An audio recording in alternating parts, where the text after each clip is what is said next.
Recording by Murari films कांडी मुजफ्फरपुर। आप सुन रहे सिंगर विश्वजीत राजा को।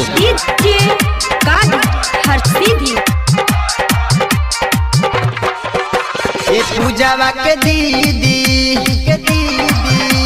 ए पूजावा के दीदी ए सिलावा के दीदी ए सिलावा के दीदी गरमी होखे चाहे जाड़ा होखे, गरमी होखे चाहे जाड़ा होखे, ए पूजावा के दीदी ए सिलावा के दीदी ए पूजावा के दीदी दे दे खड़ा होके, ए पूजावा के दीदी दे दे खड़ा होके, ए सिलावा के दीदी दे दे खड़ा होके, ए पूजावा के दीदी दे दे खड़ा होके। गरमी होके चाहे जाड़ा होके, गरमी होके चाहे जाड़ा होके, ए पूजावा के दीदी ए सिलावा के दीदी ए पूजावा के दीदी दे दे खड़ा होके, ए पूजावा के दीदी दे दे खड़ा होके, ए सिलावा के दीदी दे दे खड़ा होके, ए पूजावा के दीदी दे दे खड़ा होके।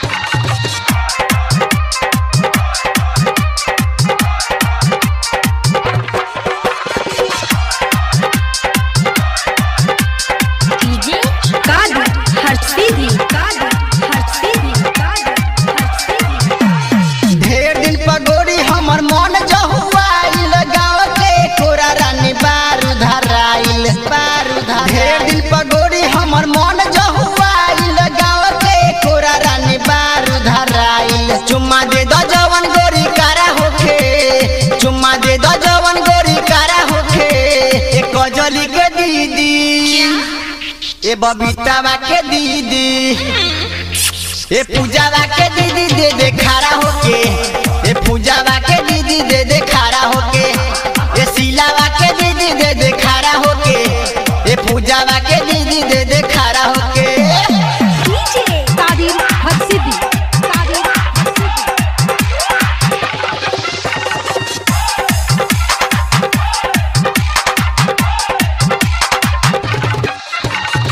आप सुन रहे सिंगर विश्वजीत राजा को।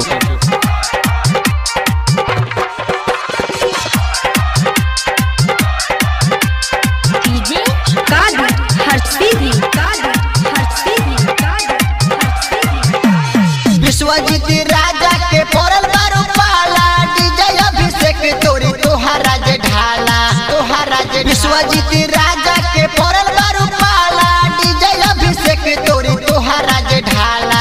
राइटर कौशल के इशारा होके, राइटर कौशल के इशारा होके, ए रिंकुआ के दीदी ए रंगीलावा के दीदी ए पूजावा के दीदी दे दे खड़ा होके, ए पूजावा के दीदी दे दे खड़ा होके, ए सिलावा के दीदी दे दे खड़ा होके, ए पूजावा के दीदी दे दे खड़ा होके। गरमी होके चाहे जाड़ा होके, गरमी होके चाहे जाड़ा होके, ए पूजावा के दीदी ए सिलावा के दीदी ए पूजावा के दीदी दे दे खड़ा होके, ए पूजावा के दीदी दे दे खड़ा होके, ए सिलावा के दीदी दे दे खड़ा होके, ए पूजावा के दीदी दे दे खड़ा होके। रिकॉर्डिंग बाय मुरारी फिल्म्स कांडी मुजफ्फरपुर।